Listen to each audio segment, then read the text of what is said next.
Welcome to MS cable network news Nandyal. ముందుగా ఈనాటి వార్తలులోని ముఖ్యాంశాలు. వాళ్ళు కార్పొరేషన్ ఇస్తున్నారు, ఇదేమో మైనార్టీలో ఉంది, వాళ్ళేమో బీసీలో ఇస్తున్నారు. వీళ్ళు ఏమంటారంటే మైనార్టీలో మేము ఇస్తామంటున్నారు, బీసీలో వాళ్ళు మేము ఇవ్వాలని బీసీ నుంచి కూర్చున్నారు వాళ్ళు యాక్చువల్గా. అప్పుడు మేమంతా వెళ్ళడం జరిగింది. అక్కడ సత్యనారాయణ గారిని బీసీ వెల్ఫేర్ సెక్రటరీ గారితో కలిసి అంతా ఎక్స్ప్లెయిన్ చేసినాం.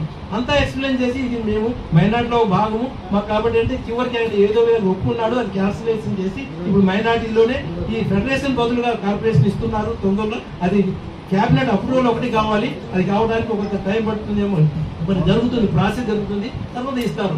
కాబట్టి మనం ఏమంటే ఒక్క కార్పొరేషన్ చైర్మన్ ఒకటే కాదు, ఒక్క కార్పొరేషన్ చైర్మన్ వచ్చిన తర్వాత మన ప్లాన్లు చాలా ఉన్నాయి. ఏమిటంటే గతంలో నేను ఒక మొత్తం బైలాస్ తయారు చేస్తున్నాను. మొట్టమొదటి నేను చేసింది ఏమిటంటే మన జనగణన చేయాలి కార్పొరేషన్ ద్వారా. ఎందుకంటే గవర్నమెంట్ ఏజెన్సీ ద్వారా ఎప్పుడైతే మనం జనగణన చేసి మన యొక్క పాపులేషన్ ఎంత ఉందో మనం ఒక్కసారి లెక్క వేస్తే తప్ప అది అథెంటిక్ ఉంటుంది, శాస్త్రీయంగా ఉంటుంది. కాబట్టి ఇప్పుడు మనం చెప్పని నేను అక్కడికి చూస్తాను, నంద్యాలలో మన కాన్స్టిట్యూన్సీ మొత్తం మేము జనగణన డోర్ టు డోర్ సర్వే చేసి మొత్తం ఇప్పుడు కూడా తయారు చేస్తాం.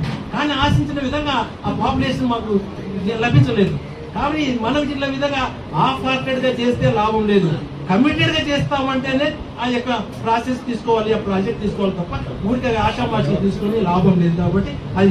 కాబట్టి కార్పొరేషన్ ఇప్పుడు కాబట్టి నెల 2 నెలల్లో కూడా వస్తుంది. వచ్చిన తర్వాత ఎవరు కార్పొరేషన్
నరసింహస్వామి దేవస్థానం రంగాపురం గ్రామంలో స్వామి వెలిసి ఉన్నారు.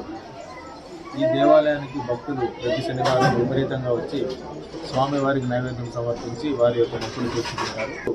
శనివారంన చాలామంది భక్తులు వచ్చారు, నైవేద్యం సమర్పించి స్వామివారికి వారి మొక్కులు తీర్చుకున్నారు. భక్తులకు కావాల్సిన ఏర్పాట్లన్నీ కూడా ఏర్పాటు చేయడం జరిగింది. భక్తులకు ఎటువంటి ఇబ్బంది లేదు. ఇటీవల నిత్యాన్నదానము మా శ్రీయుత కమిషనర్ వారు, ప్రిన్సిపల్ సెక్రటరీ వారు వచ్చిన భక్తులందరికీ అన్నదానము ఏర్పాటు చేయాలని ఆదేశించారు. గౌరవ ముఖ్యమంత్రి వారు కూడా ఈ యొక్క నిత్యాన్నదానం కొరకు ప్రతి దేవాలయంలో చేయాలని సంకల్పించారు.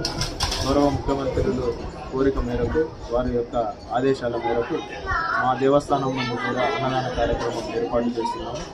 అందులో భాగంగా భక్తులకు అవకాశం ఇవ్వాలని మా దేవస్థానంలో 365 రోజులకు దాదాపు ఒక రోజుకు 10,000 రూపాయలు మాకు ఖర్చు అవుతుంది. అందుకు 365 మంది భక్తులకు ఈ అవకాశం కల్పించి వారి యొక్క పేరు అనగా వాళ్ళ పుట్టినరోజు లేదా వాళ్ళ కళ్యాణం రోజు లేదా వాళ్ళకి ఇష్టమైన వాళ్ళ పిల్లల యొక్క పుట్టినరోజులు ఏదైనా వాళ్ళకి ముఖ్యమైన రోజుల్లో వాళ్ళ యొక్క పేరు మీద అన్నదాన కార్యక్రమం జరుపుతున్నాము. కాబట్టి భక్తులు ఈ యొక్క అవకాశం వినియోగించుకొని స్వామివారి కృపకు బాధ్యులు కావాలని మనసారా కోరుకుంటున్నాము. నమో నారసింహాయ. ఇంద్రం వీరం మహావిష్ణుం జ్వలంతం సర్వతోముఖం నృసింహం భీషణం భద్రం మృత్యోర్మృత్యుర్నమామ్యహం. నంద్యాల జిల్లా బేతంచెర్ల రంగాపుర గ్రామ శివార్లలో వెలిసినటువంటి ప్రముఖ వైష్ణవ పుణ్యక్షేత్రమైనటువంటి శ్రీ మద్దులేటి నరసింహస్వామి దేవస్థానం ఎర్రమల అడవులలో వెలిసి ఉన్నారు ఈ స్వామివారు. పూర్వము ఇదివరకు కదిరి క్షేత్రం నుంచి స్వామివారు ఇక్కడికి రావడం జరిగిననే కదిరి క్షేత్రంలో స్వామి అమ్మవార్లు ఇరువురు కూడా పాచికలాడుతూ ఉన్న సందర్భంలో అమ్మవారు స్వామివారి పైన గెలవడం జరిగినది. స్వామివారు పరాభవం తట్టుకోలేక ఆ యొక్క క్షేత్రం నుండి ఇటువైపు ఎర్రమల అడవుల గుండా వస్తూ ఉమామహేశ్వర క్షేత్రాన్ని దర్శించి అట్లాగనే ఈశ్వర సమేతంగా నరసింహస్వామి ఇక్కడికి రావడం జరిగినది. ఇక్కడ ఇదివరకు పూర్వము సాల వృక్షాలు అంటే అర్జున వృక్షాలు, మన తెలుగులో ఈ యొక్క తెల్లమద్ది వృక్షాలు అంటాము. ఈ తెల్లమద్ది వృక్షాలు నిండుగా ఉండేదన్నమాట. ఇది ఈశ్వరుడికి చాలా ప్రీతికరమైనటువంటి స్థలంగా ఉండేది. సాక్షాత్తు తెల్లమద్ది వృక్షాలు అంటే శివస్వరూపంగా మనకు పురాణాలు కూడా చెబుతూ ఉన్నాయి. ఆ విధంగా ఈశ్వరుడు ఇక్కడ ఉండటానికి సావకాశంగా పవిత్రంగా ఉంటుందని చెప్పేసి నరసింహస్వామికి చెప్పడం జరిగినది. అట్లాగనే నరసింహస్వామి కూడా ఇక్కడ ఉండటానికి నిశ్చయించుకొని ఇక్కడ నుంచి సుమారుగా 3 కిలోమీటర్ల ప్రాంతంలో మోక్షపట్టణం అనేటటువంటి అప్పట్లోనే పట్టణంగా వెలిసి ఉండేది. ఒక ముహూర్తానికి 100 పెళ్లిళ్ళు జరిగేటటువంటి మోక్షపట్టణంలో ఒకానొక సందర్భంలో స్వామివారు ఒక కుష్ఠవ్యాధి రూపంలో భిక్ష కోసమని ఆ మోక్షపట్టణానికి వెళ్ళటం జరుగుతుంది. ఆ మోక్షపట్టణంలో స్వామివారికి ఎవరే కానీ భిక్ష వేయక తరిమి వేయటం జరుగుతుంది. అట్లాగనే స్వామివారు ఊరి పొలిమేరున ఒడ్డు మీద కూర్చుంటే ఆ యొక్క పొలిమేరు నుండి లోపలికి వెళ్ళటానికి ఒక పాలు అమ్ముకునేటటువంటి వారు వెళ్తూ ఉండగా ఆ యొక్క పాలువాడు కుష్ఠవ్యాధిలో ఉన్నటువంటి నరసింహస్వామిని పలకరించి ఇక్కడ ఎందుకు కూర్చున్నారని చెప్పేసి అడగడం జరుగుతుంది. అట్లాగనే స్వామివారు ఈ విధంగా జవాబిస్తారు, నాకు ఆకలిగా ఉండి ఈ యొక్క గ్రామంలో ఎవరిని అడిగినా కూడా భిక్ష వేయలేదు, కాబట్టి నేను ఆకలితో చాలా ఇబ్బంది పడుతూ ఉన్నానని చెప్పేసి చెప్పడం జరుగుతుంది.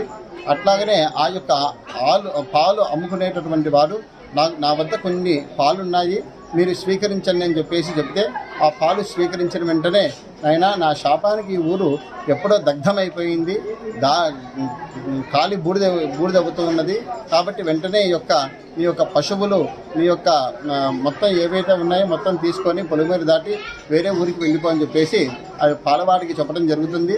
వెంటనే ఆ యొక్క పశు సంపదని మొత్తం తీసుకొని బయటికి వచ్చిన వెంటనే ఆ ఊరు మొత్తము కూడా అగ్నికి దగ్ధమైపోతుంది. ఆ యొక్క దగ్ధమైపోయిన వెంటనే మోక్షపట్టణం కూడా ఏమీ కూడా తెలియకుండా పోతుంది. అట్లాగని ఈ ప్రాంతంలో కన్నపదుర అనేటటువంటి రాజు పరిపాలిస్తూ ఉండేవాడు.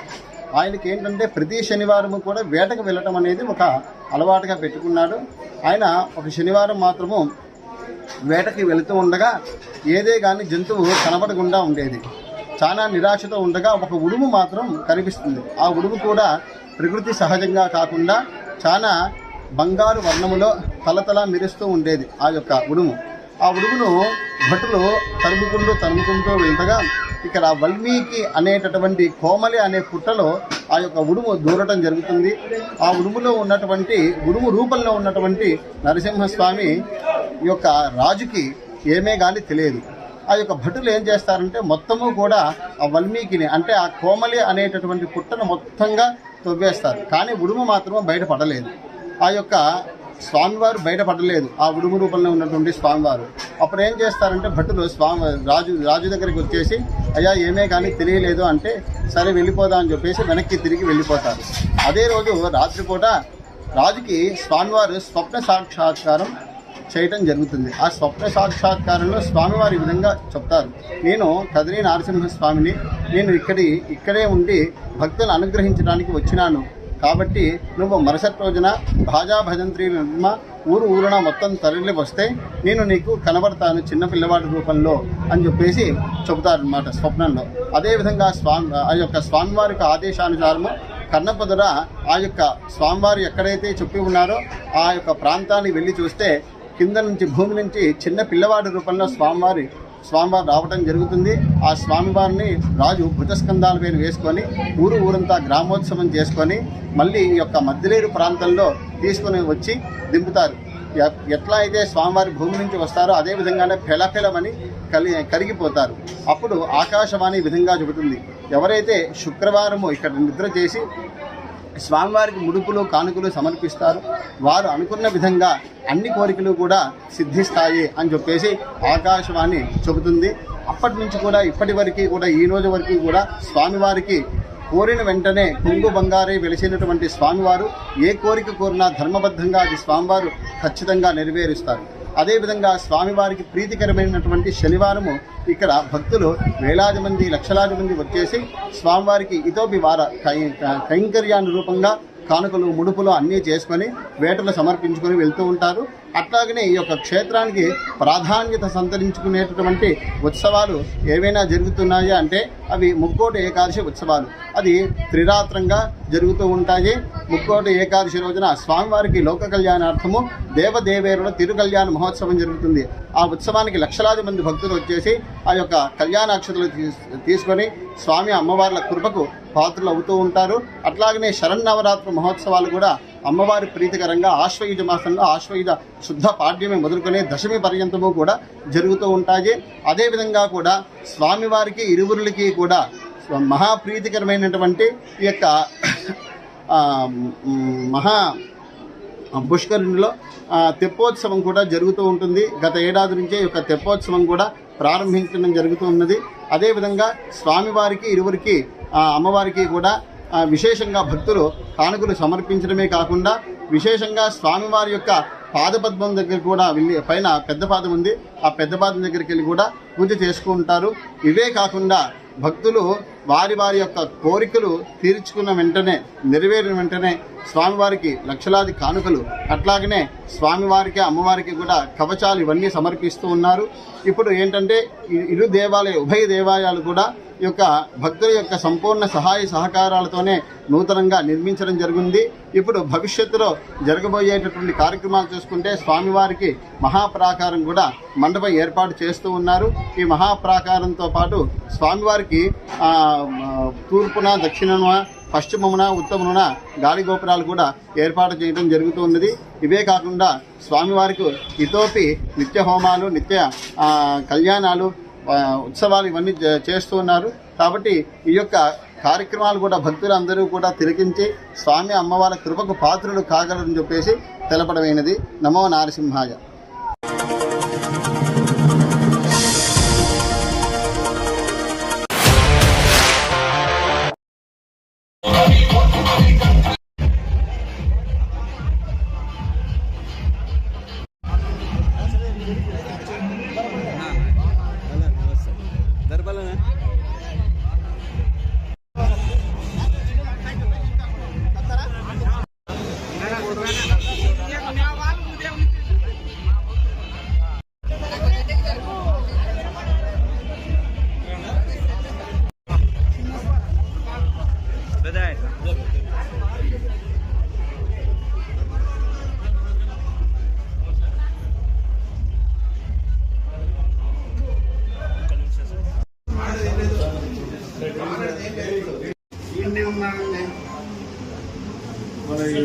రాజశేఖర్ అన్న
క్లోజ్ చేయనని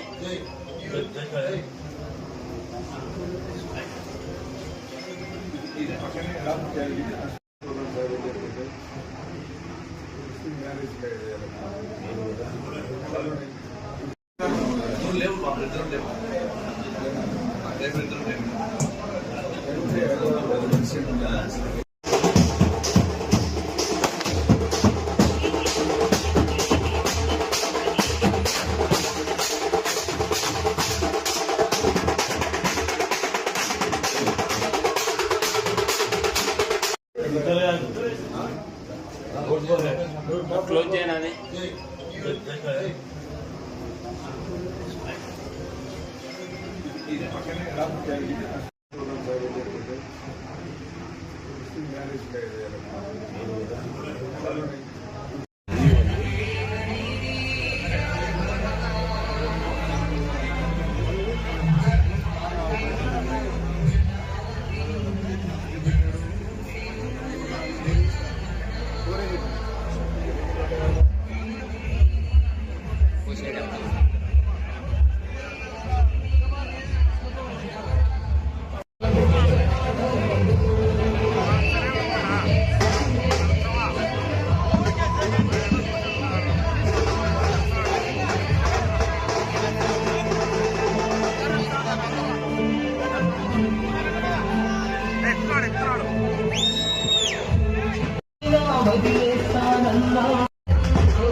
ఒక 2 అడుగులు ఎన్నికి మీకు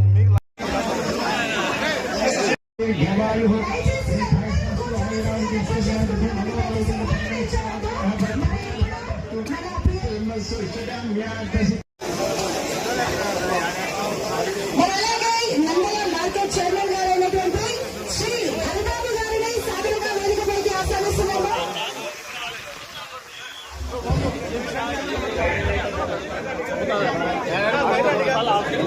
వన్స్ అగైన్ బయటకు అలంకరించినటువంటి పెద్దలు కొంచెం గవర్నీలందరినీ కూడా సాధించారో ఎంత గొప్పవారో తమ గురించి మాకు అందరికీ తెలియాలి అంటే మరి తమ ముఖ్యమైన ప్రసంగంతో ఎల్ఐసి వెంకటేశ్వర్లు గారు ఇక్కడికి వచ్చి సార్ గురించి చెప్పవలసింది.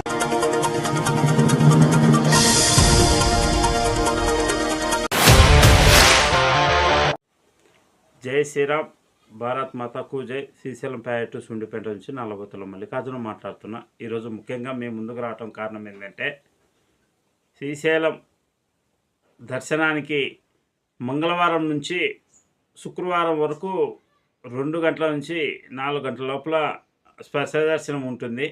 అది దగ్గర సంవత్సరం దగ్గర కావస్తుంది. అది ఎందుకు ఈవో గారు ఆఫ్ చేయటం అనేది, ఎందుకు ఆఫ్ చేశారు అనేది తెలియటం లేదు. విశ్వ హిందూ పరిషత్ కానీ, బజరంగ్ దళ్ కానీ, బీజేపీ కార్యకర్తలు కానీ, మిగతా సంఘాల వాళ్ళు, హిందుత్వ సంఘాల వాళ్ళు ఎందుకు గమనించటం లేదు, అది ముఖ్యంగా ఆలోచించాల్సిన విషయం. ఎందుకంటే పేదవాళ్ళు అశాయస శక్తిపీఠమైన జ్యోతిర్లింగ మల్లికార్జున స్వామికి దర్శన భాగ్యం రావాలంటే పేదవాళ్ళు ఖచ్చితంగా 2 గంటల నుంచి 1 గంటకు క్యూలో ఉండి 2 గంటల నుంచి 4 గంటల లోపల స్పర్శ దర్శనం చేసుకుంటారు. అది పూర్వం నుంచి ఉంది. ఇప్పుడు రాంగ పేదవాళ్ళకి దర్శన భాగ్యం లేకున్నట్లుగా హిందువులను రానికోకుండా చేస్తున్నారు. హైందవ సంఘం వాళ్ళు కానీ, ఈ ఆర్ఎస్ఎస్ కానీ, బీజేపీ పార్టీ కానీ, బజరంగ్ దళ్ వాళ్ళు కానీ ఎందుకు గమనించటం లేదనేది ఫస్ట్ మీకు క్వశ్చన్గా అడుగుతున్నా, ప్రశ్నిస్తున్నా. కానీ శ్రీశైలం మండలంలో ఇంత జరుగుతున్న బీజేపీ కార్యకర్తలు గుర్తుకు పట్టించుకోవటం లేదు, జిల్లా నాయకులు పట్టించుకోవటం లేదు, స్టేట్ నాయకులు పట్టించుకోవటం లేదు. హిందూ బంధువుల్ని ఎందుకు దూరం చేస్తున్నారు పేదవాళ్ళని? అంటే మల్లికార్జున స్వామిని డబ్బులు పెట్టుకునే చూడాలన్నా, డబ్బు ఉన్న వాళ్ళు ఏదో అభిషేకానికో ఇంకో దానికో డబ్బులు పెట్టుకొని ఆన్లైన్లో బుక్ చేసుకొని పోతారు. పేదవాళ్లకు 1 గంట తర్వాత క్యూలో ఉండి 4 గంటల లోపల దర్శన భాగ్యం కలిగిస్తారు. మంగళవారం నుంచి శుక్రవారం వరకే. అది గమనించుకొని అందరూ ఈ న్యాయశాఖ మంత్రి కానీ, ఇక్కడ దేవశాఖ మంత్రి కానీ నారా చంద్రబాబు నాయుడు దగ్గర కూర్చొని, ఈ ఈవో గారి దగ్గర మన బీజేపీ కార్యకర్తలు కానీ, అన్ని హిందూ సంఘాల వాళ్ళు కూర్చొని మాట్లాడి అందరు పేదవాళ్ళకి దర్శన భాగ్యం కలిగేటట్టుగా మీరు మాట్లాడాలని కోరుకుంటున్నాం. ఇట్లా మాట్లాడుకోకుండా ఉన్న ఎడల ఖచ్చితంగా మేము ధర్నా కూర్చుంటాము. ఎక్కడ కూర్చోవాలనేది పై వాళ్ళకు లెటర్లు పెట్టుకొని, మా బీజేపీ కార్యకర్తలు సపోర్ట్ తీసుకొని, పైనుంచి మా జిల్లా నాయకులు అయితేమే, స్టేట్ నాయకులు అయితే, సెంట్రల్ నాయకులతో అయితేమే హిందూ బంధువులకు దర్శన భాగం కలిగించేటట్టుగా మేము నిరాదేశాలు కూర్చుంటామని మనం చేస్తున్నాం. ఈ విషయం అందరికీ షేర్ అయ్యేటట్టుగా వాట్సాప్లలో అన్ని గ్రూపులలో షేర్ చేయాల్సిందిగా కోరుకుంటున్నాము. ఖచ్చితంగా ఇది త్వరగా పేదవాళ్ళకి దర్శన భాగం కలిగించేటట్టుగా మీరు పూనుకొని ముందుకు రావాల్సిందిగా కోరుతున్నాను. నా పేరు నల్లబొత్తుల మల్లికార్జున, నంద్యాల జిల్లా బీజేపీ ఎగ్జిక్యూటివ్ మెంబర్గా మీ ముందుకు రావటం జరుగుతుంది. భారత్ మాతాకు జై. జై శ్రీరామ్. భారత్ మాతాకు జై.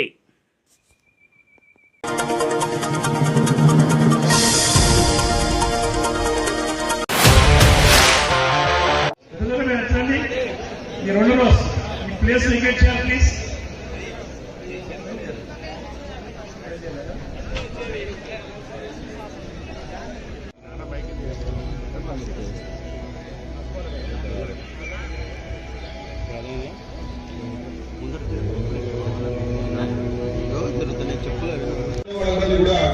లోపల పంపించాల్సిందిగా కోరుతున్నాము.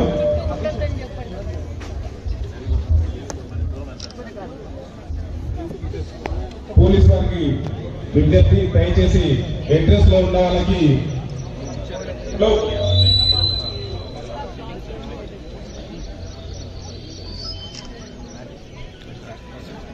పక్కకు వదిలినట్లయితే మన బాడీ బాగా రిలాక్స్ అవుతుంది.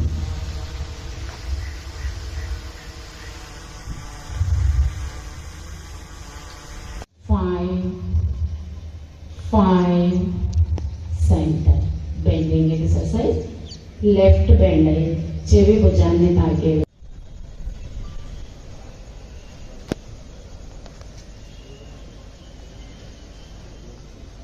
నెక్స్ట్ ఇప్పుడు నిలబడి ఆసనం చేత చేయలాగా చూసుకోండి.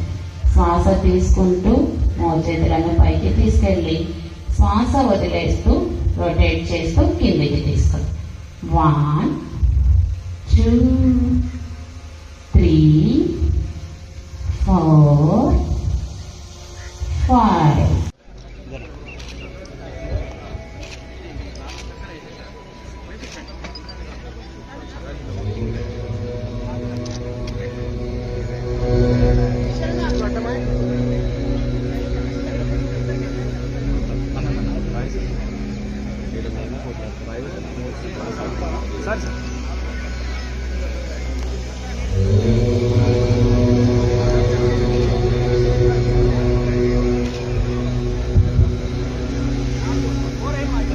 అంతర్జాతీయ యోగా దినోత్సవం సందర్భంగా ఈరోజు రాష్ట్ర ప్రభుత్వం నంద్యాల జిల్లా కేటాయించినటువంటి ఉద్యోగుల మెగా ఈవెంట్ యోగా ప్రోగ్రామ్ ని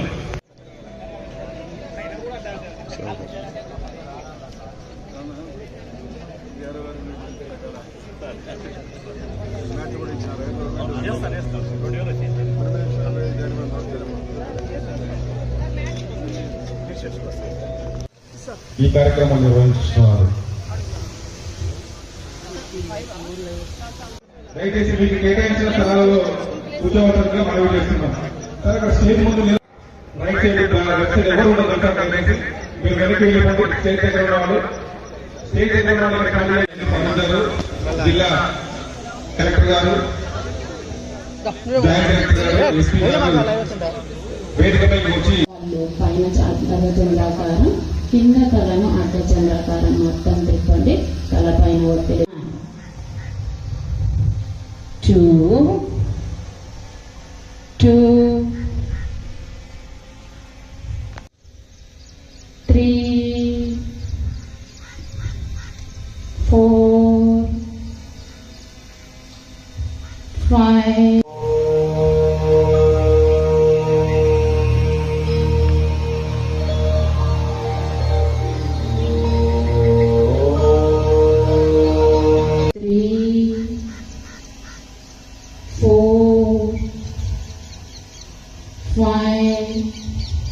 సెంటర్కి వచ్చిన తర్వాత నెమ్మదిగా ఉంచుకోండి.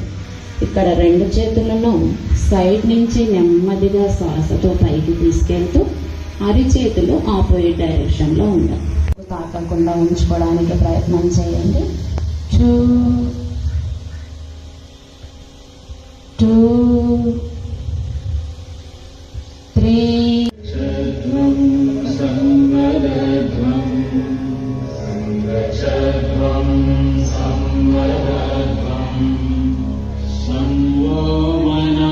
అవుతుంది.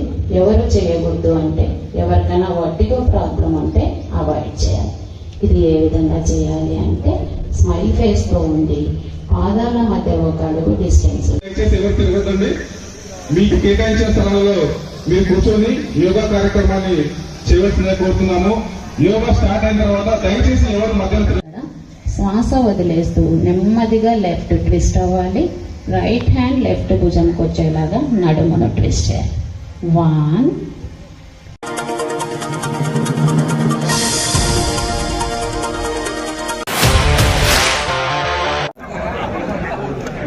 కానీ ఆయన మళ్ళా లేచి వచ్చి రక్తం అంతా మరి ఈరోజు ఒక మంత్రిగా ఉన్నాడంటే ధైర్యం.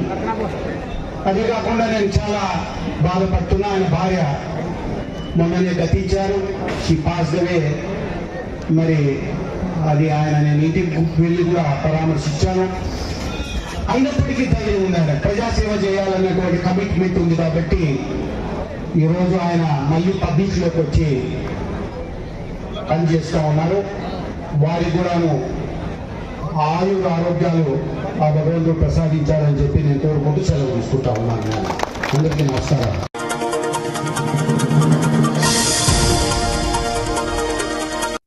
వార్తలు ముగించే ముందు మరోసారి ముఖ్యాంశాలు.